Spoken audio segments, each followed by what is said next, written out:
Hello and welcome into the Broncos Europe podcast. You just saw Kieran's face there if you're watching live on YouTube.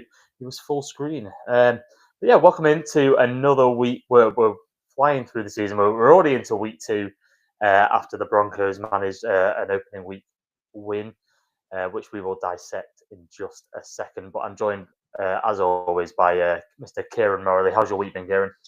Yeah, not bad, Mark. Thanks. And you're right. We wait for it coming round, don't we, all this time, and then already week one's in the bag and week two's just around the corner. But could be sat in a worse position. We snuck the win, or let me say we grasped the bull by the horns and got a win. Got one in that first win tally column for the season, and we're sitting nicely nestled top across the AFC West at the moment. So can't grumble, Mark, is where I'm at. Can't grumble. I love Can't that. grumble. That's all you want for a Thursday evening in Broncos country. Obviously, you said we snuck the win and we're sitting joint top of the AFC West alongside the Chargers and the Raiders, which we haven't said for a long time. The Chiefs sitting at the bottom of the AFC West. It's delightful to see. It's really good viewing. Mm-hmm. But yeah, we're all things Broncos here, so we're going to go straight into week one against the Tennessee Titans. And obviously, we had the Transatlantic Titans on where we dissected the preview really about the game, and we probably mentioned it. We thought it was going to be a lot closer than a lot of people thought before the game happened. How did you think it played out in comparison to how you thought it was?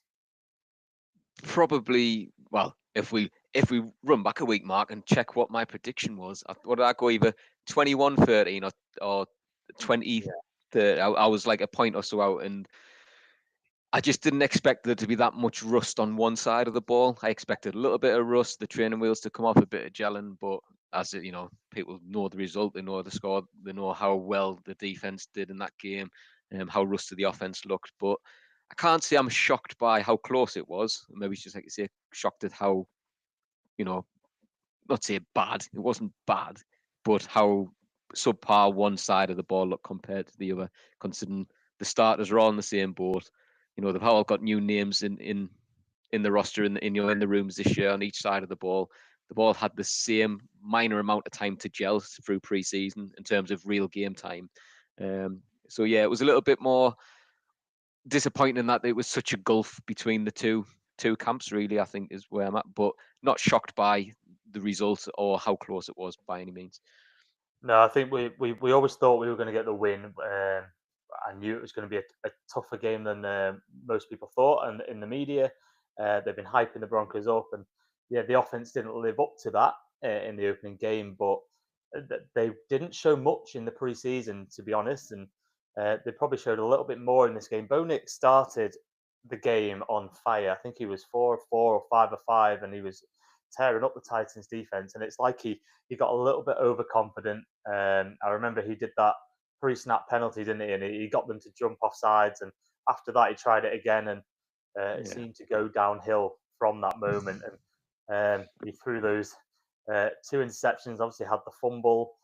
Yeah, if you could grade Bo Nix's performance in the game, just Bo Nix on his own, without maybe being too harsh. I'm not sure you can. I mean, you can be harsh if you want to, but what grade would you give our quarterback? Yeah, I mean, I don't think I can be too harsh, Mark, because I think it's one of them where there was a lot of factors at play for that offensive, subpar showing, as we've called it. The first interception, the Cortland, that was the first one, wasn't it? The Cortland Sutton one. Was that, who's that on? Is that a bad pass? But I think some of it maybe comes down to the play call and the situation, but it wasn't great by Bo Nix. I'm not going to beat around the bush. It wasn't his best performance in Broncos colours, but again, it's week one. He's had a couple of drives pre-seasons against, in game situations. But yeah, nestled C minus D plus. There were still glimpses of what we got last year in terms of, Yeah. potentially offensive rookie of the year. Jaden Daniels isn't shining. We talked about that last week. So yeah, again, It I wasn't. can't we It can't be wasn't too a harsh. great week across the board for offenses. Really, no one really set it on fire. I mean, the Colts had a really good win against the Dolphins, but it looks like the Dolphins are going to be that sort of garbage fire that well, might not have thought, but they don't look inspirational there. No. obviously, I'm sure we'll touch on that coming up in the next segment. But yeah, I expect to see Bo improve next week or this week. Sorry. And do you put it on Bo Nix or do you put it on the play calling? Obviously, he was through the ball 40 times in the game, and no one expected that. We expected to have a lot better run game and it to be sort of an even split. But it seemed to be Yeah, pass after pass after pass. yeah, and I think that's partly to blame. And there was talk about the rotation of the players and such, and there's Sean Payton likes to bring them in and out, and a lot of the media's talking about, does he like to come across as, he's got control of it and he's clever, but maybe he's to his own detriment at times. Again, we're talking about a second-year quarterback. We want to try and still, we want to be difficult to read. We want to bring those different looks into the offense and such like that. But we're also talking about somebody who's still learning the NFL, and we want him to grow. So I think some of it's on that. The more times you put the ball in your quarterback's hands, the more time or chance there is that something can go brilliantly right or horribly wrong. And that's why, that run game, what we missed last year, we expected to see a little bit more of early doors this year, just to sort of share that burden and give us a different look on that side of the ball. But it wasn't to be, was it? And that start, I mean, glimpses of it second half, when it started going, But that first half was quite difficult, like you say, throwing the ball a lot. Yeah, obviously we've talked about our sort of offensive struggles. There were flashes, and in the second half we got the run game going, and RJ Harvey flashed a 50-yard run, which was already the longest run over the last sort of 2-3 years in Broncos country, and he showed that he's got that in him. And J.K. Dobbins had a really nice touchdown run and Yeah, started to show what he can do. And the two of them, they look like they could forge a nice little partnership and a nice little sort of rotation in that running game and behind the offensive line, which started making holes in that second half. yeah, and exactly right. And again, that's what everybody wanted to see. And I don't think that's a couple of reasons, isn't there? One, we haven't seen it in a while, and it's nice to see it. When that like you say, that 50-yarder, when you see somebody break through the line and just go, it's so exciting to watch. And we've not had that, but also it's what the game was needing. Like we'd hit that wall in the passing game. It just wasn't working out, and we needed that change. So it'd be interesting to see moving into week 2 what that balance starts to look like. And I know you've got to take it game by game. You're looking at how the Colts will set up defensively, what they're expecting. But I'd be shocked if we don't see some of that a bit earlier against the Colts in week 2. Yeah, I won't be surprised if it's a run, pass, run, get that run game going. Let's show that we mean business on both sort of facets of offense. And um, yeah, we'll move on obviously to the other side of the ball in this game because the offense wasn't performing to what we expected, but the defense was way up. It was lights out really from start to finish, and didn't give up a touchdown, which means that we've got a 2-game span now, spanning from the end of last season against the Chiefs to this game, and we didn't give up a touchdown in both of those. Obviously, giving up 12 points only. Go on, rate the defense's performance out of 10, shall we say? Well, there's always room for improvement, Mark, isn't there? But it's a 9.5. Are they ranked one? Yeah. 9.8, 9.9. I mean, the ranked one, defense after week 1, and it just showed why. And it was strange because the start of the game, Cam Ward, he looked composed. They looked like they were getting a little bit of success early doors. Let's just say that the Titans fans have got a lot to be happy about having Cam Oh, Ward in. He looked like he's going yeah, to be a star. If he had better receivers who had their catching gloves on, he would have been, he'd been yeah. amazing. And not up against, like you say, the best defense in the league. That's the critical thing going week 1.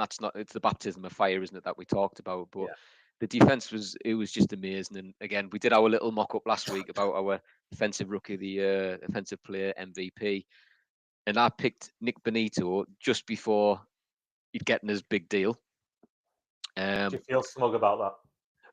I As Cameron mentioned last week when I picked him, he said that's a good point because he's in a contract. He's wanting that contract, and sometimes you get players playing against it. And when they get the big money deals, sometimes it's that comfort sets in. Do they set back? And so going into that game, I was like, oh, it's a little bit worry crept in, but he just showed again why he is such a pivotal player for the Broncos defense, and the fact that we've locked him down on that multi-million-pound deal. Because he was just phenomenal again. But the other side, probably less so stats wise, but again, great pressure on the QB with Cooper on the other side. So, it's not all Benito. I think we've got a scary pass rush. Put my teeth in. Pass rush. So, but all across the board, I think the surprising one there. Obviously, we didn't have Dre Greenlaw in, which I said in the last week's pod that I thought that matchup against Tony Pollard might have been a big one. Justin Sternad come in and just had a monster of a game. So it's just showing you that depth we've got across the defense is phenomenal. So yeah, can't really fault it at all, to be honest. 9.99 will go now. I'll talk myself up. That's a high start for you, like not a lot of room for improvement there. But yeah, Broncos 6 sacks from 6 different people. It wasn't just our main guy Nick Benito.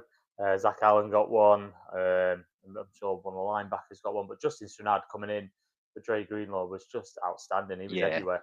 And Alex Singleton doesn't look like he's dropped off after his injury. He looked like he was all over the place, making tackles in that sort of middle area.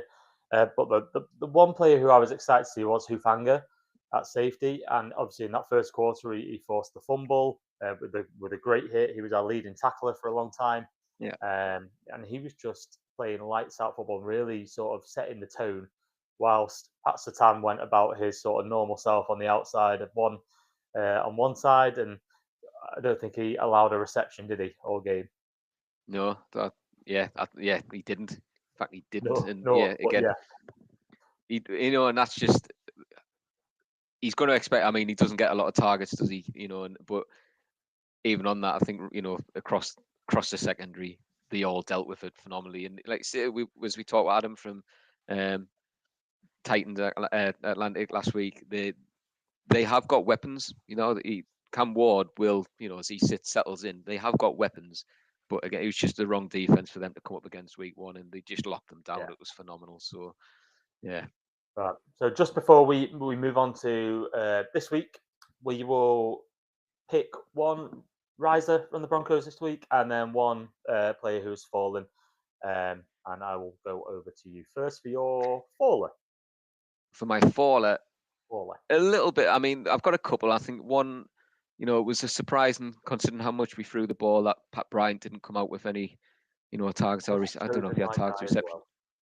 Well, he's not my guy. I think the one that, just purely down to the decision making on special teams was Marvin Mims for those couple of decisions where he's running out the end zone and we're getting pegged back rather than just fair catch and bringing it back out the 35 and such. He made a couple of strange decisions on those returns, and whether or not that's coaching and what he's been asked to do, or if that's his decision making. But it didn't help the team regardless in those situations. In a close game, when we're up against it, it just felt like it wasn't the right time. So a couple of the receivers this week for me, I think, if I've pinched yours, I think I was surprised by the Pat Bryant one more than anything, Mark. Yeah, no, I was going to go with Pat Bryant. Obviously, we've been bigging him up all off season, and from all the words at training camp, he's been playing some great football and sort of looking like he's going to be one of Bo Nix's steady weapons, but he received no targets, and I just wonder why that is. Are they taking it slow with him, or did he just not get open, or is Bo Nix flustered and didn't get to him? I'm not too sure, but yeah, he's going to be my faller this week. And for my riser, a little mention for our guy Jeremy Crawshaw, who had a very solid game. Didn't have the best of pre-seasons, but when it comes to a game, he punted very well and consistently managed to pin them back.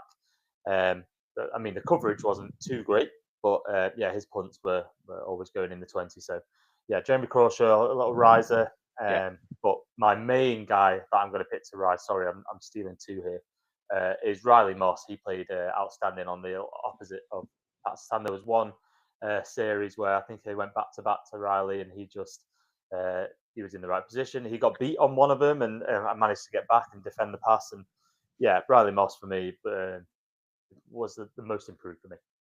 Yeah.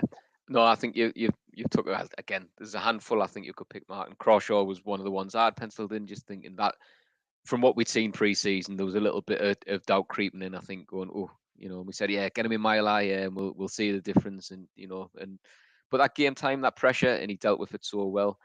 I think another one for me in the back in that secondary is Jaquan McMillan as well, because I think there was a lot of expectation. The Broncos couldn't be on Jahdae Barron and that being your three, but he's come in, and again, it's just like the Justin Sternad situation where these players are going, well, yeah, we're here in the roster. We're probably more than depth pieces. We can be competing for starting reps here, and that's kind of the showing that both of those have had.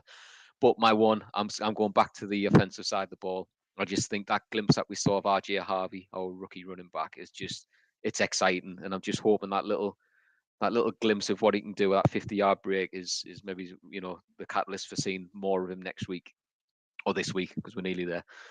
Yeah, fantastic choices there. I think he's an exciting one, isn't he, to watch, and he's only going to grow as the season goes on. So we'll move on from talking about last week, and we'll move on to this week, and we're going to focus on our AFC West picks, which we will do each week.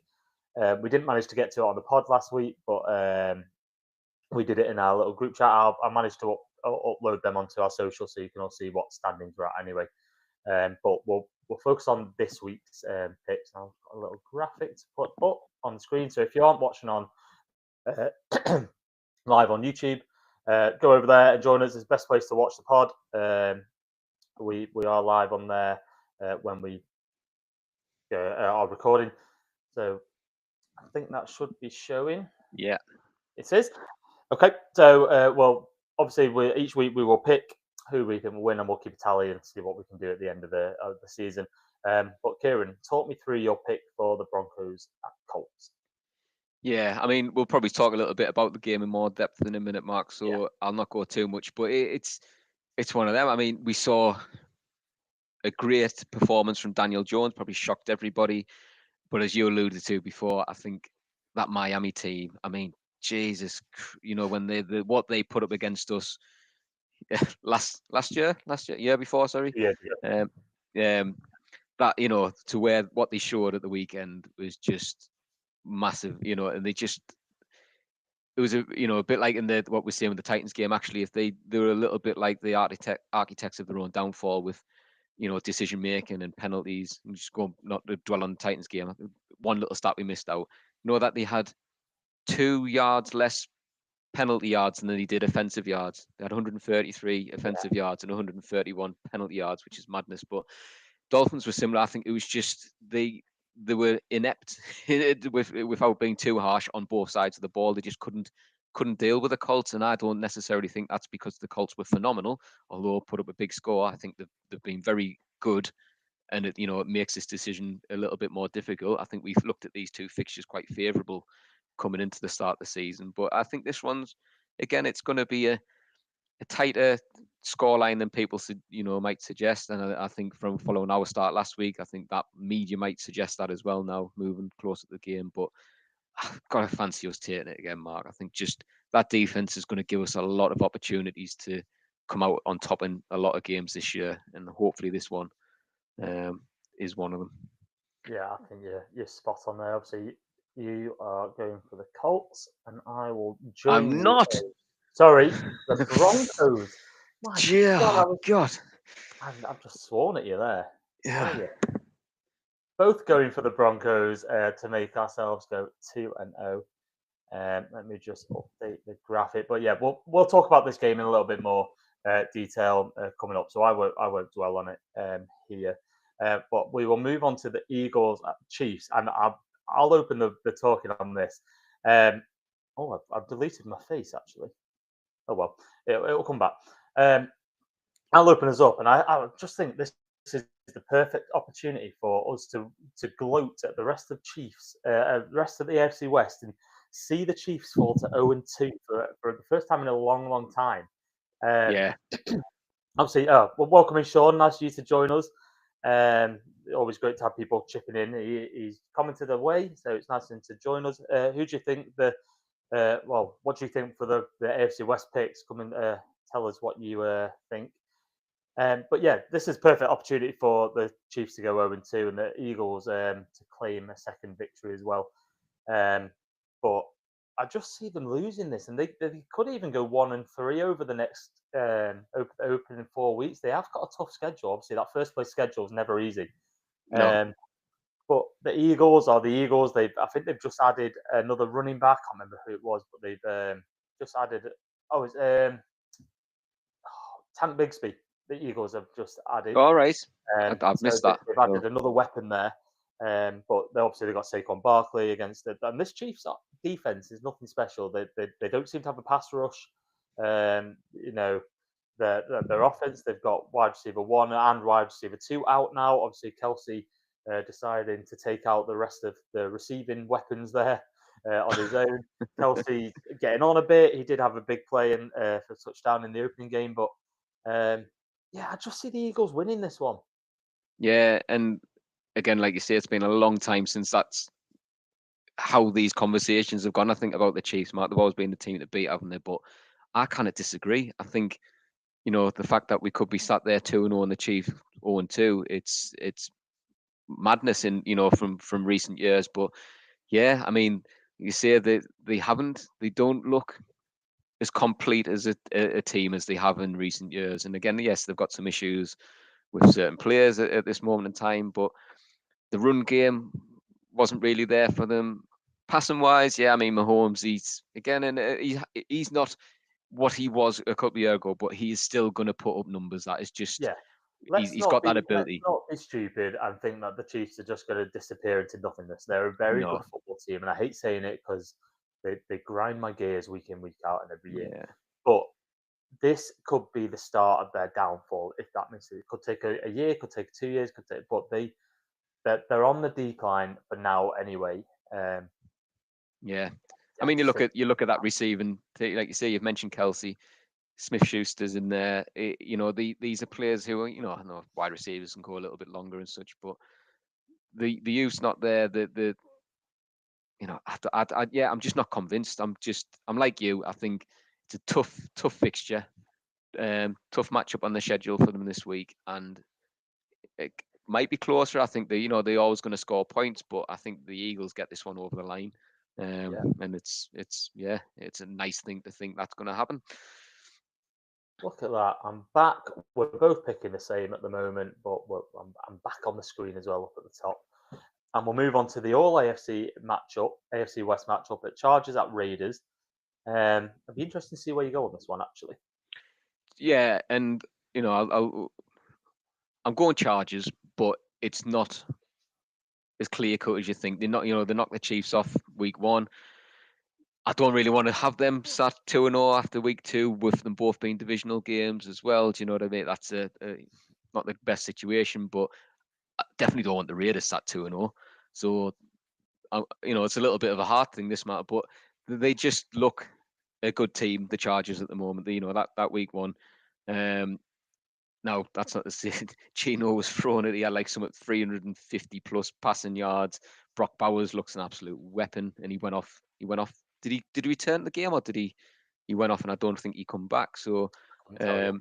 and I think he still put like 100 yards on or something like that. So, the promising thing to see if Broncos country is Ashton Janty didn't set the world alight with like averaging 2 yards per carry over like 20 attempts or whatever it was. So, but they do look improved. And I think, like you say, a lot of the media had the Patriots going into week 1 and winning that. There wasn't many picking the Raiders, but I think that, is pushed them up the power ranking, shall we say, that victory in week 1, Yeah. and makes it a little bit more of a difficult decision, this one. But for me, the Chargers do edge it. I think they just, they look more a complete team at the moment.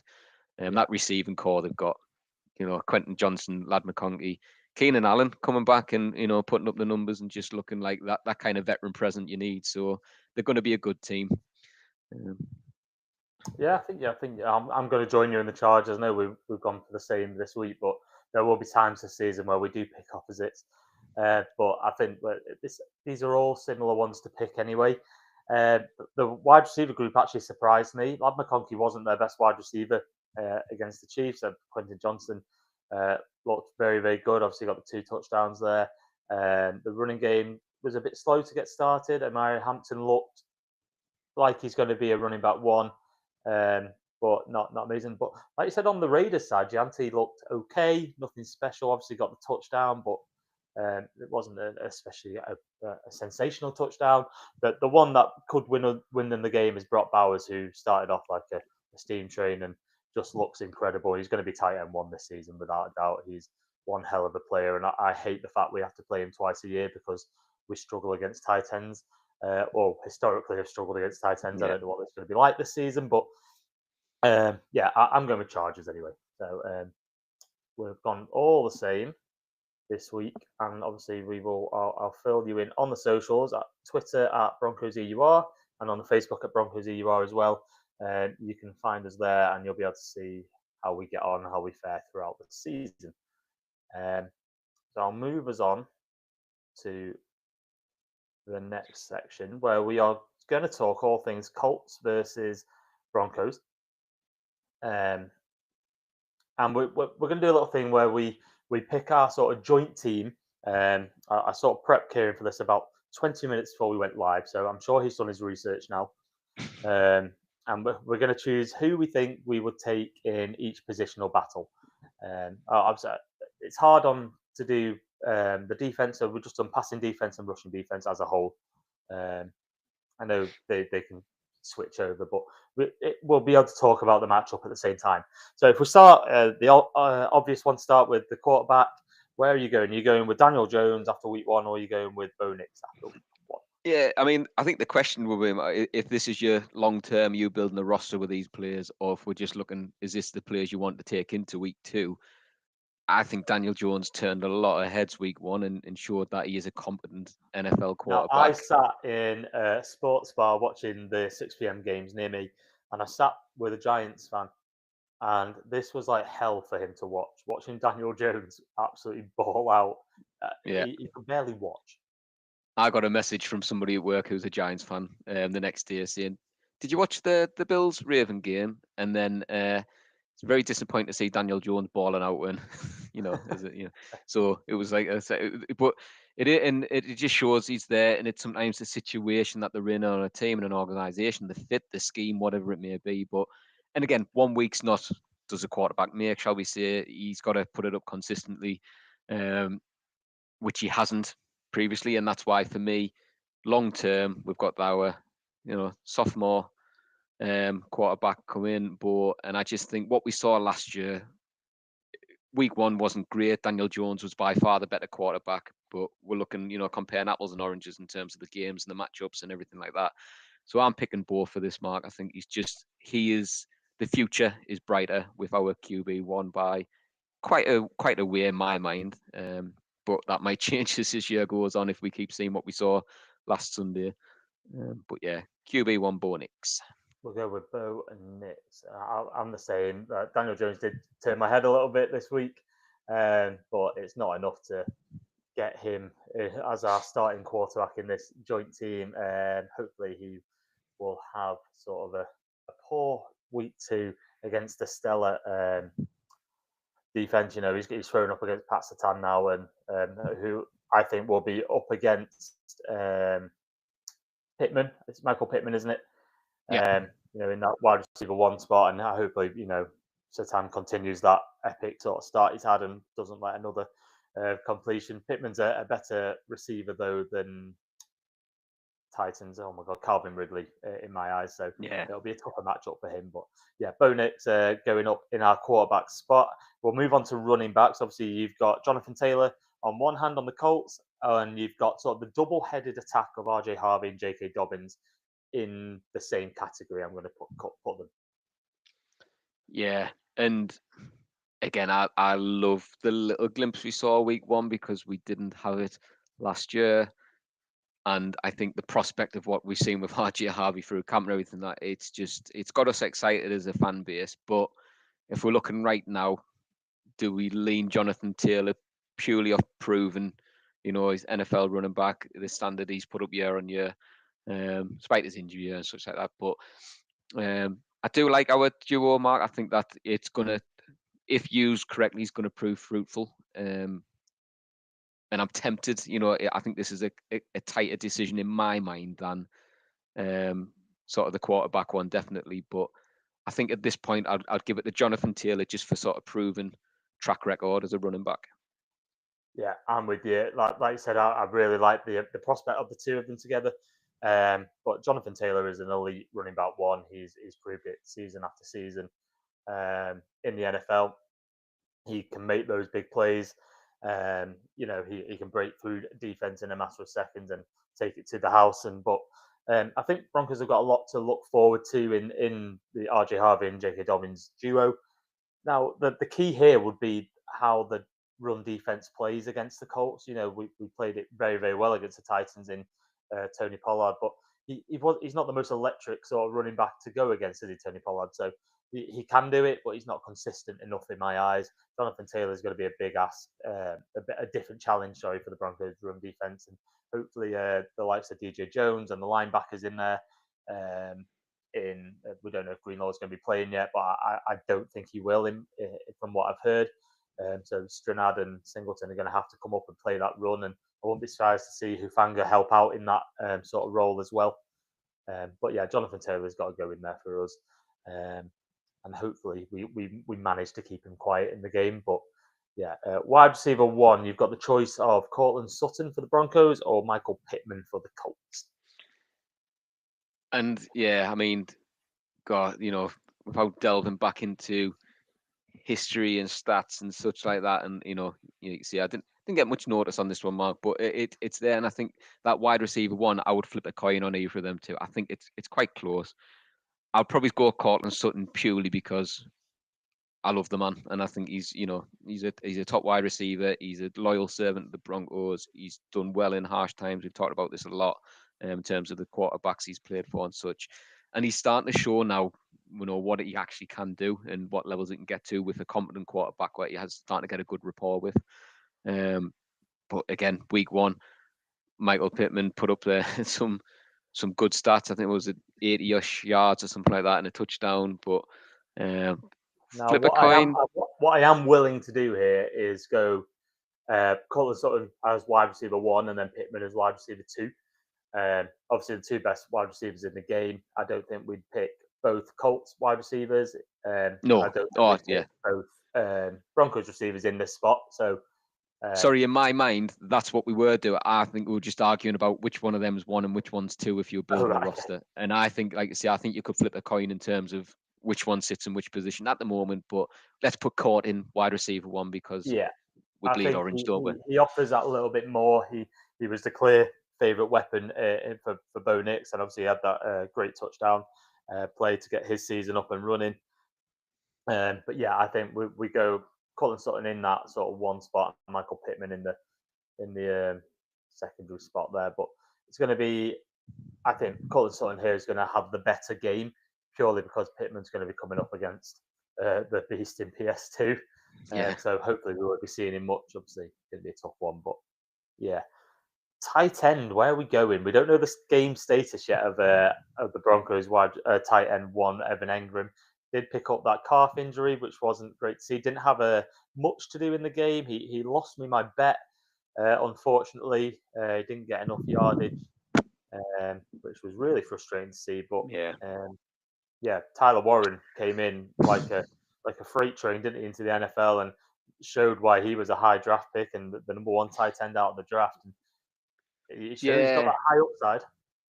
And that's the bit at the minute. Again, if you're roster building, it's 2 different conversations. This, if we're just looking at a team going into week 2, if this was, right now when you're thinking we want to win and everybody's fit and healthy, I think you take Evan Engram just as the weapon he can be. Tyler Warren's got a bit to prove, but I think if you're looking at a joint team for moving forward with, again, nearly 80 yards in his first game as a rookie coming out, and it's, he's going to start, if continue like that, he'll put himself in a similar conversation to the likes of the Brock Bowers, and maybe he's not to that level, but in that top end of tight ends. So yeah, he's definitely going to be a top 5 tight end in the league. So that upside, like you say, is just, that's the bit the minute you go. Hasn't he? The size, the speed, the reliable hands. He looked like a great weapon. I'm a little bit worried about playing him, to be honest, after his week 1 performance. But and you've got to factor in there the injury concerns as well with Evan Engram. We signed him, we got him, and there's a couple of, that was kind of the standard for a couple of our signings in free agency, was we were picking them up a bit cheaper, but we're getting ones with a bit of an injury history. But if we keep them fit, what acquisitions will be? And there's always going to be that question mark that hangs over Engram, just given his injury record for the last couple of years. But Yeah, so if I was building a roster, if we're looking forward, I think I like Tyler Warren. I think, and again, it's a name that we talked about when we were doing our drafts. Our fantasy drafts heading into April and such. So at the moment, yeah, I would maybe lean ever so slightly that way, Colts side. Let's go Colts. I'm happy to lock him in there as tight end, especially after his performance last week. We don't know where Evan Engram's going to be heading into this game week. We're still waiting on the sort of the Injury, yeah. injury report. Thank you for bailing me out then. I think he was limited, wasn't he? Yesterday, I don't think I've seen today's yet. So if he does play, I expect him to sort of be on that snap count and yeah. Just adding to the graphic here, but yeah, Tyler Warren, great player there in the tight end position for the Colts. Now moving on to the O line, I think this is quite an easy one. The Broncos O line here for me is superior. We've got all 5 starters from last year. We've got they all played pretty well. They only gave up 1 sack against the Titans. Despite Bo Nix sort of having his poor game, the O line still did well. It made holes late in the game for the run game. And yeah, I would lean to the Broncos here. Yeah, I agree with you. I think the Colts offensive showing last week again, and this is not belittling the performance. I think it was a good team performance and they played well. And again, I think we have to be very wary of it going into this week. But a lot of that score, I think they scored 17 points on the 3 turnovers they had. So I think that the Dolphins made a lot of issues for themselves in that game, and maybe flattered the scoreline a little bit in terms of what happened. And it was wrong. It was a competent showing, but you just look at our O line at the moment. Like you say, they're all there. They're all playing. It's returning one. They've gelled. There's none of that. It just didn't pan out as good as we thought week 1. But I don't think that was down to the O line. I think that was sort of like you say, play calling and decision making by quarterback at times. Yeah. Looking forward, that's the O line you want to be behind as a quarterback. Yeah, isn't definitely. it? And I expect them to keep growing as a unit throughout the season and just starting to get that run game going. And hopefully they'll be able to, consistently make those holes for RJ and JK to run through and find their pass defense. Got to be the easiest one to pick. You've got defensive player of the year and lockdown corner in Pat Satan on the Broncos, and you've got Riley Moss on the other side alongside Jaquan McMillan and the safety duo of Hufanga and Brandon Jones. You're not throwing against that, are you? As the Titans sort of proved. No, and like you say, like, at the weekend we did see glimpses of Jardine Barony come in, and again looked settled, looked composed. So yeah, it's scary for teams, and again if that's your main offensive weapon is your passing game, it must be difficult to plan coming in against this Broncos secondary at times. So yeah, pass defense for me. The Colts have got. I'm just looking it up here and see who they've got as a unit. Anyway, Shavarius Ward, Xavier Howard, and then at the safety positions you've got Cam Bynum and Nick Cross. All solid names, aren't they? And they're all have played well throughout their careers. But, yeah, they're just not up to that Broncos standard, are they? No, and again, like you say, when you look at ours as well, the best bit about it is the youth that's in there. Yeah. Do you know what I mean? Like we're not, you're not picking up veterans, you're not picking up proven players in the hope, get them in the twilight years before that decline kicks in and stuff like that. We've got a secondary that is there for years to come by the looks. So yeah.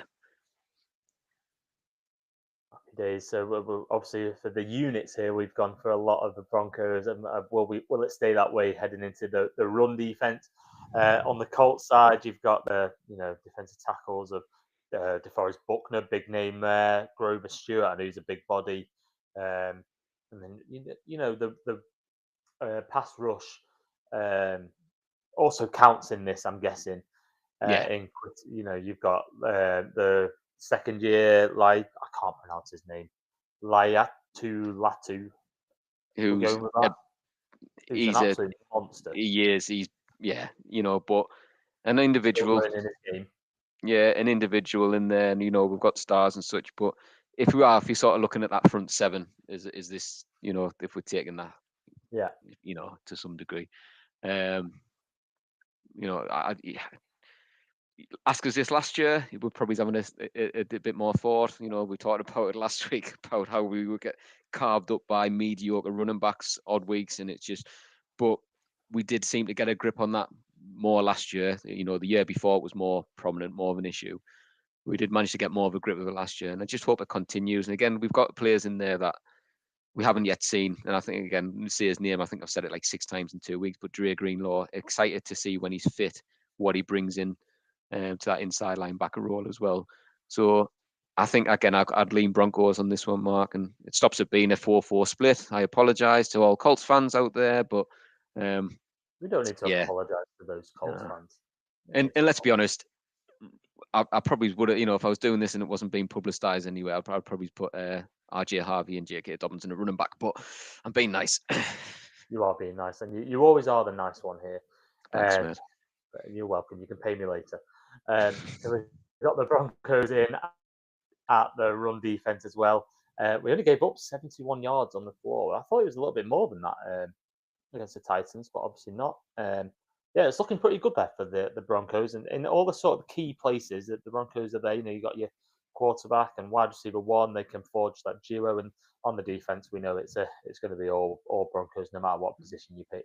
Yeah, so I think the telling just, part with it, Mark, is the fact that there's a conversation to be had at every position, and where we've gone Colts, I think we could flip it Broncos, which again is not a position we've probably been in for a lot of years, and to go and actually we're competing in every room now. That's that's the promising thing on it. But that's where the depth and the sort of the roster building by Sean Payton and George Payton have been immense, and it's going well under the pair, shall we say? And with the Walton Penner family in charge, we're in very, very good hands. And just before we head off, let's talk about the. It's just your face again. Well, you're there for me. Don't worry. Everybody can see you're there for me. We're back. We're both back now. Yeah, we'll just try and get our game predictions, as in score predictions, and we know there's been big news in Broncos country lately about the new stadium that's going to be built, but we're going to touch on that when we've got a guest on next week. Obviously, they'll know a lot more about the area in Denver than we will, so we didn't want to do it an injustice because this is a monumental moment in Broncos history, really. So we are going to touch on that next week, or what coming up anyway. There's plenty of time to discuss it. It's not going to be built for a long, long time. But yeah, we'll get your game prediction here, Kieran, just before we head off. Yeah, again, I think this it's going to be a tight one. Hopefully, we see a little bit of that rust knocked off the wheels now, coming in on the offensive side of the ball. If the defense do, half as well as they've done in week one, I think we're in the game regardless, because that was, as we know, it was phenomenal. So let me go. Let's a few more points on the board this week. Let's go 24-13.